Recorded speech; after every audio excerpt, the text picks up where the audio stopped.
મને એમ કહેવાનું મન થાય છે કે હમણાં કદાચ આ વિષય આખા એ રાજ્યમાં અને બધા સમાજોની અંદર કેન્દ્ર સ્થાને ચાલી રહ્યો હોય એવું વાતાવરણ હાલે છે અને ક્યાંક કડકે હાલે છે,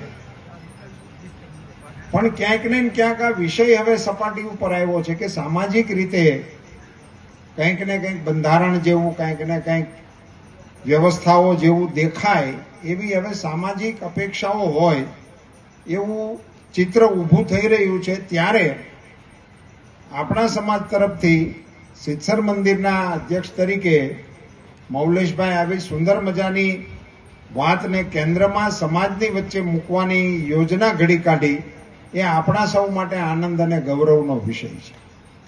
હમણાં ધ્રોળ ખાતે એક કાર્યક્રમ થયો હતો અને એમાં પણ મને બોલવાની તક મળી હતી. મેં ત્યાં પણ મારી સમજણ પ્રમાણે વિષય રાખ્યો હતો અને મને તો જ્યાં પણ સામાજિક પ્લેટફોર્મ ઉપર કોઈ વાત કરવાની ઈચ્છા જ્યારે થઈ છે ત્યારે સમાજ વચ્ચે મેં મારા મનની વાતો મૂકી છે. એટલે આમ તમે બધા પરિચિત છો જ.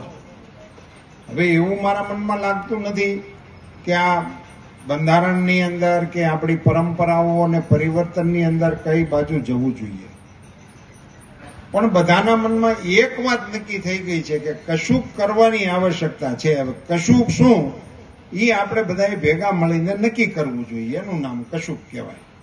નહીતર આપણે હજી શોધતા જ રહ્યા ને એમને. કુછ બાત હૈ કે આપણા ઉદ્ઘોષક શ્રી બોલ્યા હતા કે હસ્તી મિટતી નહીં અમારી. આ બધા વિશ્વના પટલ ઉપરથી કેટલીય સંસ્કૃતિઓ અદૃશ્ય થઈ ગઈ, પણ આપણે ન અદૃશ્ય થયા. તો કંઈક કારણ છે, પણ એ કવિએ એમ કઈ છોડી દીધું કે કુછ બાત હૈ કે હસ્તી મિટતી નહીં અમારી. તો એને આપણે પછી સમજવી પડે કે એવી કઈ કઈ બાબતો છે જેને કારણે આપણે ટકી રહ્યા છીએ.